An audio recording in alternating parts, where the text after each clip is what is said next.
So, on Saturday night on BBC One, we tuned in to Doctor Who to a Matt Gatiss story, so it could have went either way. Yes, but we'll give you a clue. It went quite well. Yes, I'm James Wilson. I'm Matthew Rowney. And today on Who Reviews, we will be reviewing one hell of a Robin Hood meeting. Episode 3 already. Yeah. Of Series 8. Time, please stop going so quickly. Really, yes, it's the 50th. Oh, please, Matthew, please, just be quiet. Anyway, enjoy as we review Robot of Sherwood.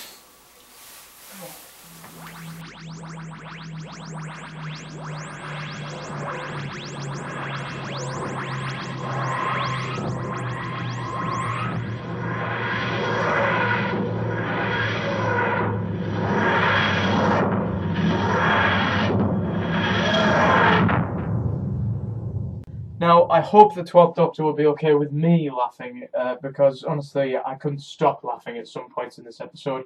It's genuinely the first episode where I've actually genuinely laughed out loud at something. Yes, there have been some moments where I've went, but this is actually an episode where I've actually laughed. It was a light-hearted episode that I felt like I could just sit back and just enjoy it. Yeah. Really, not have to think about any certain plot points or story arcs. It was one of them where you could just sit back and enjoy it, and a lot of people have been... And Gatiss does them well. Yeah, he does. I think he does. We noticed, actually, discussing this beforehand, that he does a lot of historic episodes with a lot of historical things in it. There's one episode where it was based in the modern day, and it was Night Terrors. All the others have had historical figures in them. Yeah. But anyway, yeah, it was a great episode to just sit back and enjoy. And it had two of the most historical legends in it as well. Yeah. So I really did just like to sit back and just enjoy it. It was good. It was a good watch. It really, really was. I mean, for starters, let's first talk about... I want to sort of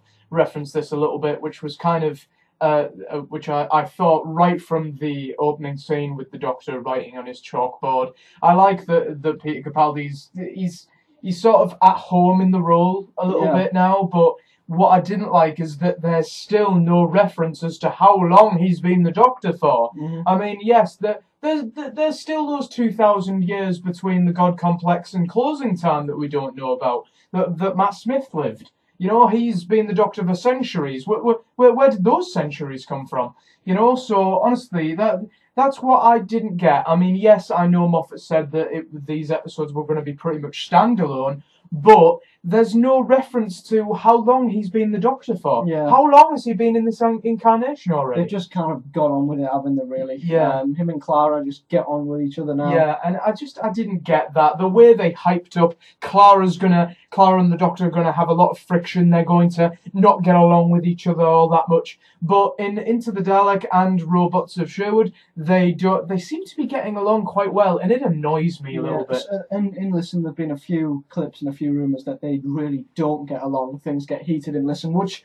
we can hope for. Yeah. But after the whole Matt Smith phone call thing, it just seems as if Clara's got over it way too sudden. Yeah. But that could just be her character. But anyway, as you were saying, the intro I thought was brilliant. I think in the TARDIS, he doesn't just feel at home in the role, he feels at home in the TARDIS as well. Yeah. I think that was good. And what I noticed in the intro is how good the locations look now. Oh, you can just tell that Doctor Who has the money now, because the locations and the directing has just been so much better this series. Yeah, it's been so brilliant. I mean, they must have scoured loads of forests and stuff like that. I don't know whether they actually went to Sherwood, but it seems they probably just went to Cardiff, I think. Yeah. But no, the locations there have just been absolutely brilliant, beautiful. The leafy sort of, and it was in the bright time of summer or spring or something like that. So you know, it definitely showed some beautiful scenery, the beautiful flowing river and stuff like that. It really did, and the direction by Paul Murphy was absolutely brilliant. His debut as well. His debut as a Doctor Who director, yes, Paul Murphy. For a Doctor Who debut, honestly, he has been absolutely brilliant as director. He showed the beauty of the scenery very well. Yeah, and I also went for the choreography of this episode, because there were a lot of physical scenes, and Peter said himself in Doctor Who Extra, he's not one for physical scenes at all. He sucks at them, but I think the scene with him fighting Robin Hood, the one you were looking forward to, was choreographed to perfection. It was. I think it was absolutely brilliant. I mean, a lot of people will know that I've been looking forward to the spoon fight with a bit too much, you know, more than most people should. But I don't know. There was just a thought of Robin Hood with a sword and the Doctor with a metal spoon. It just, I don't know. I got this sudden sense of, my God, this is going to look amazing, and I got a bit more excited about it than I should.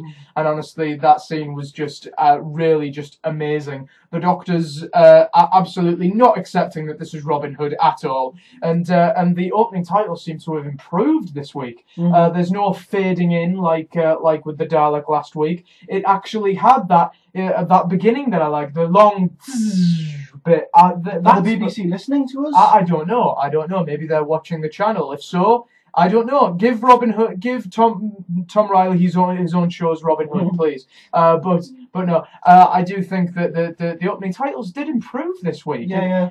I'm still not a fan of the theme, but at least they're it's growing on me. It's growing on me. It's not growing on me. The opening titles and the theme tune, it's growing on me, and I'm sort of liking it. I've just become to terms with it now. I mean, I'm just kind of, it's there. Just get on with it. Yeah. We'll talk about the chemistry between the two in a bit with other scenes. Yeah. But I want to talk about the Sheriff of Nottingham because obviously we were introduced to him with him stabbing a peasant, which was very dark, and we'll talk about the beheading scene at the end as well.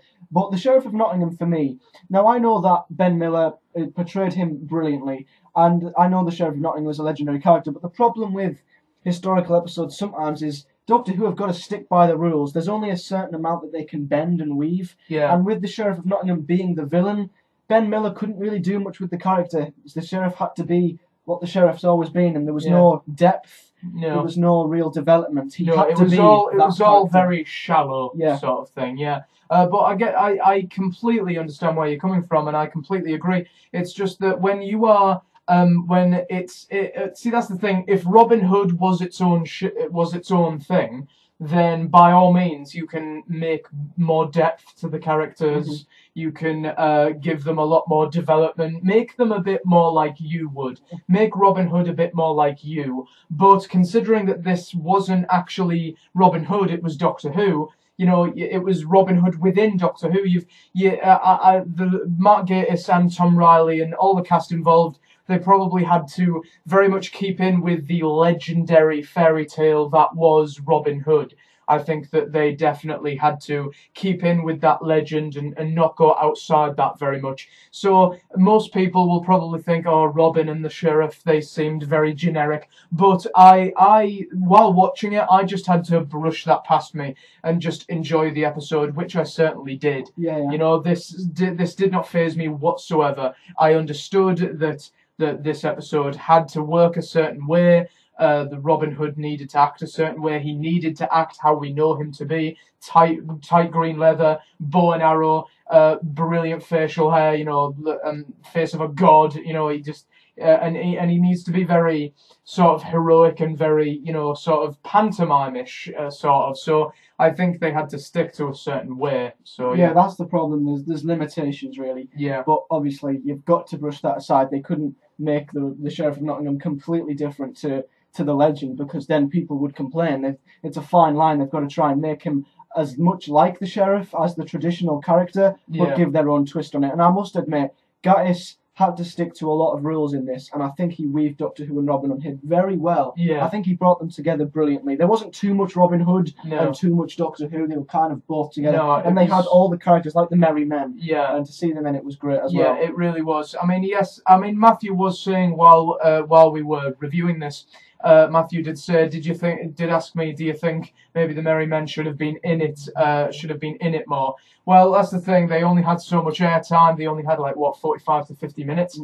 So, you know, they didn't really have much time to have much screen time for every single. The one out of all of them to have the most airtime would probably, out of the Merry Men, would be the Friar Tuck, and probably that little dwarf fella from there. So I think that's pretty much the closest to airtime that the Merry Men actually got. So, but I think that despite that, I think you couldn't have Robin Hood in it without the Merry Men, and you couldn't have the Merry Men in it without the Sheriff of Nottingham. So Yeah. it kind of needed, it was all a package deal. When you do a Robin Hood episode, you need to have all those classic characters in there from the legend. And they fitted them all in brilliantly. They really did. I really think Gaddis did a good job, because he could have got lost in Robin Hood or Doctor Who, and he did great.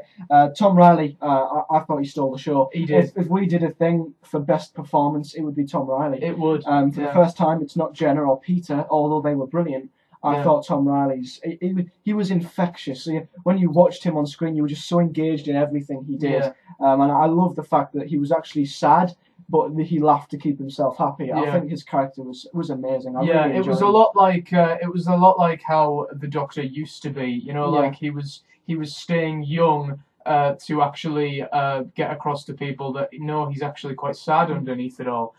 So I think Robin Hood reflected how the Doctor used to be. And I think and what I also loved was I've always said this, the Doctor in this episode was kind of Robin Hood was kind of reflecting back at what the Doctor used to be, and this Doctor doesn't really like the idea of being a hero, because he doesn't think of himself that way. In fact, he thinks of himself as the opposite. The Doctor's probably done things and said things that not many people would like him for. So you know, people like Clara, Robin Hood, they've all said to him, "You're a hero" to people. And the Doctor just doesn't like that idea, whereas his two previous incarnations would have been like, well, you know, I guess I am. They prided themselves in being a hero. Exactly. That was what they basically were not. The 10th Doctor was known for being a superhero. And I think now that the 12th Doctor is basically showing what the inside on the outside, I think he's kind of showing people that he's not all that good. No. And I like the way they used Robin Hood to kind of reflect on the Doctor, vice versa. I thought the fact that they used both of them to help each other's character was very good. And while we're also on this subject, we cannot miss out the brilliant scenes between the Doctor and Robin Hood. Probably some of the best comedic timing I've ever seen in Doctor Who. Starting off with the archery contest. Yes, the archery contest was amazing. Like Matthew said earlier, the hammy nature of Robin Hood and him plucking out his sword and just going, "I am Robin Hood," and then he starts, and then there's all that cheering going on. There's all that laughing and cheering going on with all the peasants there at the archery contest. So his Tom Riley's version of Robin Hood, it was so infectious. His happiness, his laughter, his just plain energy. His energy was just infectious while watching it. I watched it wanting to get up and join him, like, go on, get in there, Robin. So, you know, he was very infectious in that role as Robin, and he really did work at it. And I think that's something that his other TV show, Da Vinci's Demons, helped him with. I think he knew how to work a sword already because he'd already done Da Vinci's Demons. So I think that working on another show that also involved playing another historical figure, it helped him out. Yeah. So his energy was infectious in this episode, and the Doctor just constantly trying to prove that Robin Hood isn't real. Yeah. He was just constantly, while Robin Hood was like, "Huzzah! What say you, lads? Ha ha ha ha ha!" And then the Doctor's just like, "Stop laughing. Stop bantering. Yeah. I don't like bantering." Exactly. He's the grumpy old man of this episode, and seriously, he works at it so well. The comedy is just brilliant. My favourite scene between these two, and I hope you guys agree with me, is the scene in the dungeon. I agree. My God, they're like two bickering brothers, and Clara's the mother who just goes, "Shut up!" She's the ringleader. She I mean, is. that moment when they both kind of forget about Clara and just assume that they're the two heroes, the spotlight's on them, and they're both kind of saying, "What's your plan? My plan's better." And when the guard just picks up Clara, and the look on their face is hilarious. It is. I've got to give it to Gaddis. That scene, the writing was brilliant, and although some parts of the script were very Matt Smith, I think Capaldi he did it so very well. He did. Them two together in the dungeon was hilarious. It really was. I mean, honestly, there was just so many hilarious moments. I mean, kicking the keys down into the exactly, and then the Doctor this has single-handedly got to be one of my most favourite lines in the episode, just says, "It could have been worse." How? Clara didn't see that. Yeah. You know, it was just so brilliant. The two of them were just so brilliant. They just clicked together. And yes, like Matthew said, we might as well get onto the subject while we're on it now. It did seem very Matt Smith-esque.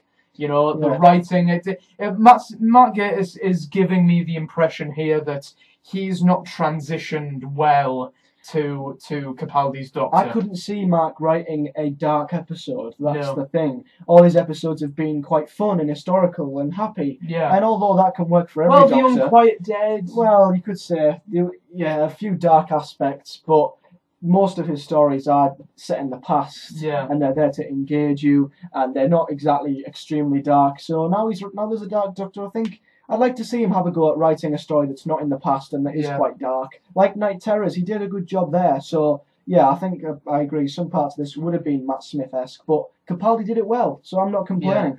Yeah, well, I mean, see, thing is that a lot of people I've heard have been complaining that, oh my God, this is out of character for Capaldi's Doctor. Stupid. It's stupid. Capaldi is in the 3rd week of his first series. Can't he spread his wings? Exactly. He needs time to spread his wings to evolve the character a little bit. Capaldi can do what he wants with the role. Yes, maybe if he was acting stupid in his 2nd series after playing dark and grumpy for his first full series, that maybe then people would have an excuse to say, no, that's out of character. That's not how I've known the 12th Doctor. We've known the 12th Doctor for 3 bloody weeks. You know, so come on, this Doctor needs his time to spread his wings. He can act silly if he wants to. And I think Mark Gatiss has proven that Peter Capaldi can be. I mean, obviously there were some great comedic lines in both Deep Breath and Into the Daleks, so we all know Capaldi can carry comedy.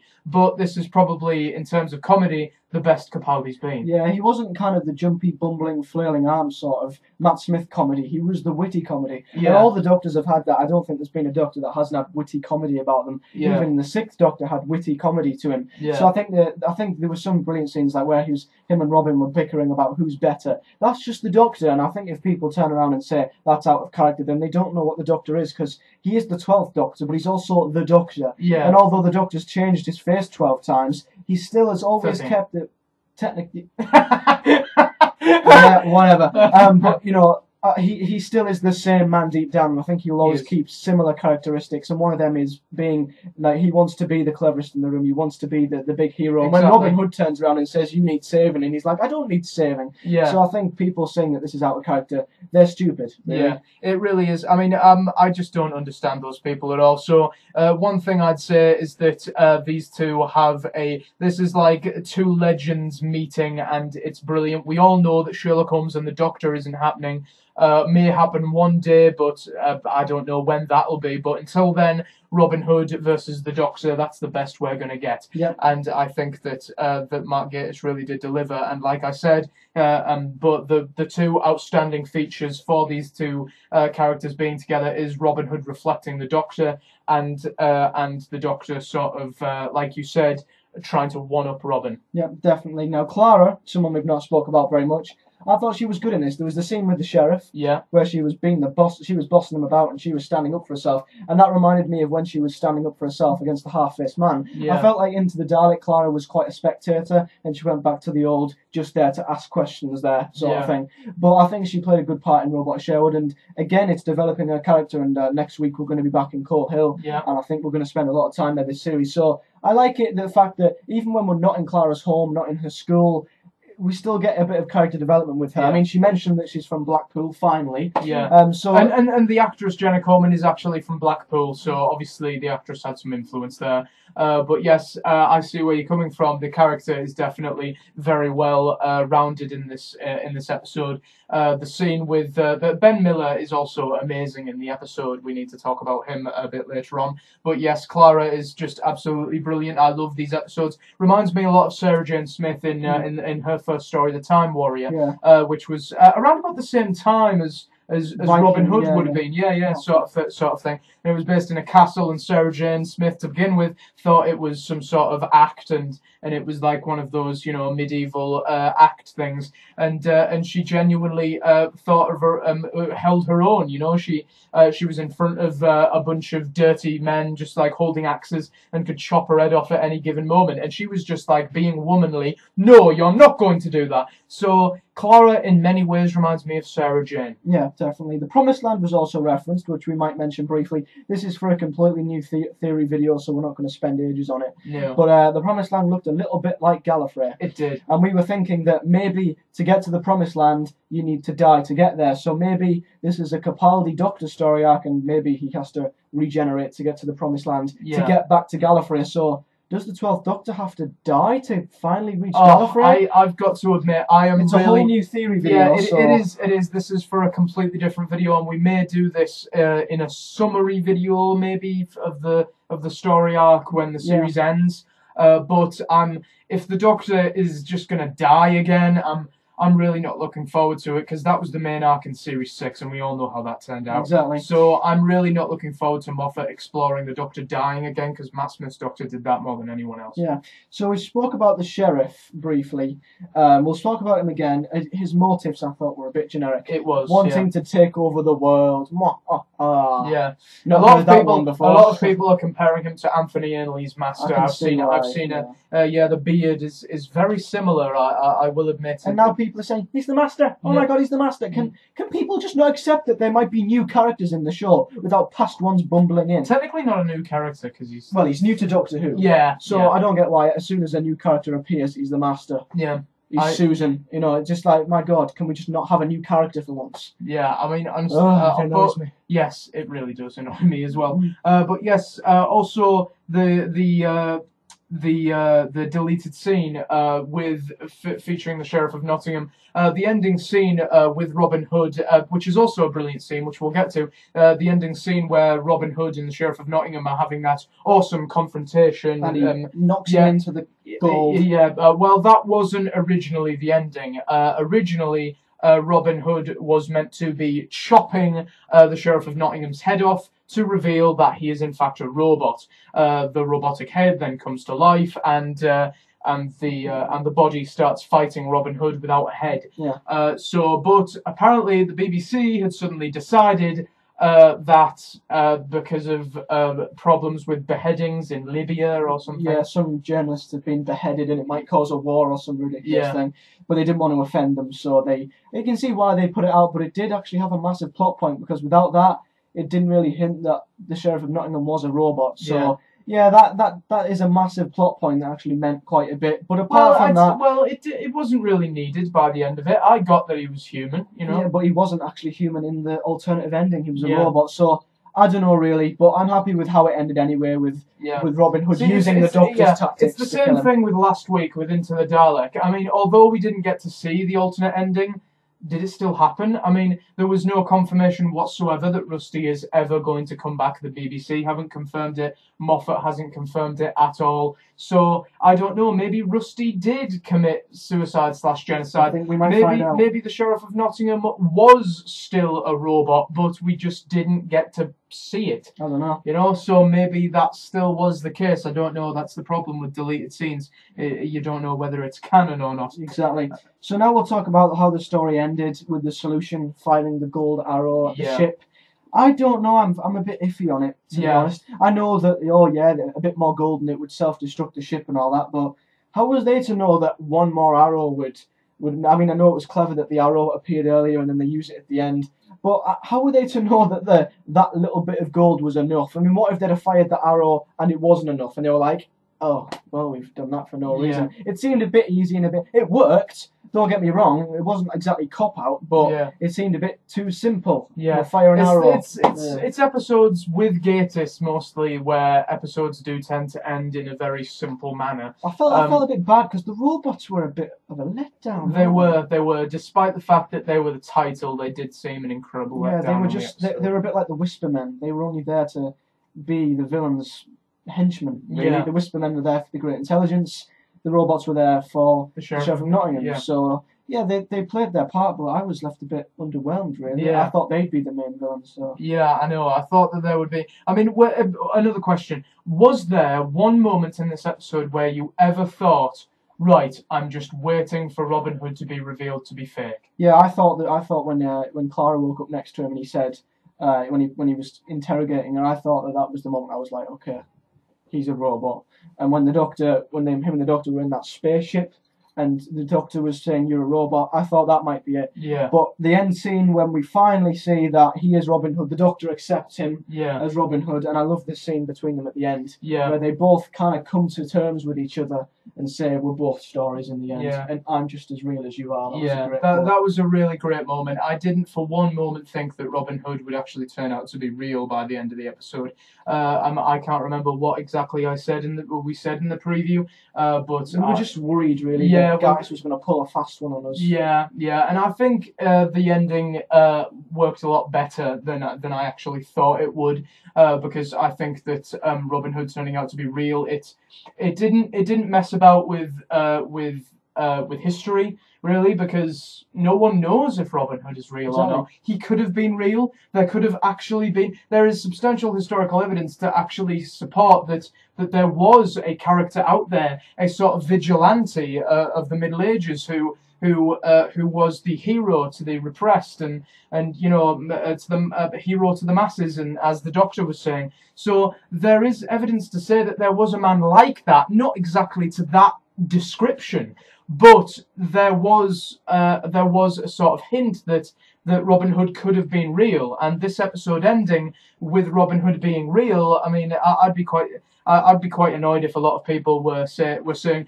"Oh, that's wrong of the episode to end like that because Robin Hood doesn't actually exist. It's a fictional show. Exactly. Who gives a shit?" Exactly. I was like this as well. I got to admit, you remember I was saying, "Oh, Robin Hood can't be real. He wasn't," because the Doctor Who is always woven around history quite well, like with Unicorn the Wasp and Shakespeare Code and all this. But the great thing is with the story of Robin Hood, and Mark Gatiss has done this very well in this story, is that the legend of Robin Hood, it's a bit of a grey area. Mm-hmm. We don't know whether it's real, we don't know whether it's not, so the episode can end this way and not fuck up history. Exactly, so I don't see why people are making such a big deal out of it, to be honest. I thought they did it absolutely brilliantly well. Yeah, I think they very much did. So then, is there any other points you'd like to make on before we go to our conclusion? I don't think so. Well then, so do you want to do your conclusion first? I went first last week, so you go. Okay. Oh well, manners this week. Yeah. That's not going to last. Anyway, my conclusion: Mark Gatiss's episode in the past have been really good, okay, or just plain awful. But Robot of Sherwood proved to be my favourite Gatiss episode yet. We were promised the Doctor meeting Robin Hood, and it did not disappoint in the slightest. The bickering between the Doctor and Robin was comedic genius. It was entertaining and had me genuinely laughing. Despite that, Gatiss has gave me the impression that he has not transitioned well to Capaldi's Doctor, as at some points in the episode it seemed like a very Matt Smith type of story. To some people, Robin Hood and the usual classic characters did seem generic, but I let that brush past me, as the actors couldn't really go outside the box with their development and needed to stay within the classic telling of the Robin Hood legend. The cast proved to be my favourite in the series so far, and Clara proved to have a better part in the episode than last week. For me, Robot of Sherwood proved to be one of my favourite episodes so far in the series. 7.5 out of 10. Very good. Okay. Robot of Sherwood was a fun, laid-back, light-hearted episode that I really enjoyed. To see these two historical heroes come together was brilliant, and their chemistry together was comedic genius. Although the script, like you said, seemed very 11th Doctor-esque, I thought Capaldi pulled it off perfectly, and he was dark but yet funny, which I think developed his Doctor very well. Tom Riley as Robin Hood stole the show, as his portrayal of the hero was infectious and brilliant. Clara was also great in this, as she had a major part to play, unlike Into the Dalek. Gatiss did well weaving Doctor Who and Robin Hood, the historical story of Robin Hood, together, but the issue with that is that the Sheriff of Nottingham couldn't develop outside the box, as his character had to stick to the traditional villain, which made him lack any sort of depth and made his motives rather generic, and that's a shame because Ben Miller portrayed him brilliantly. Considering the robots were in the title, I was left a bit underwhelmed at how little the little part that they played, and their demise at the end seemed a little too easy and far-fetched. Nevertheless, this was a brilliant story, which looked great with some fantastic standout scenes. It didn't quite beat Deep Breath, but it did beat Into the Dalek, so I'm giving it the same as you, a 7.5 out of 10. Well then, we hope you guys enjoyed our review of Robot of Sherwood. Please join us on Wednesday for our Q&A of this episode, and also on Friday for our preview of the next episode, Listen. See you guys then. So then guys, we hope you enjoyed this week's episode of Who Are Extra Reviews. Don't forget to comment in the section below what you guys thought of Robot of Sherwood and how you would rate the episode. Yes, don't forget to like this video if you enjoyed it, subscribe for more Series 8 content, and don't forget to ask us any questions in the comments below. Any questions you might have about Robot of Sherwood, as our Q&A will be up this Wednesday. Don't forget to also come back to the channel at the end of the week this Friday for our preview of Listen. Oh, looks to be the scariest Moffat episode since Blink, and I don't say that easily. So then guys, see you on Wednesday.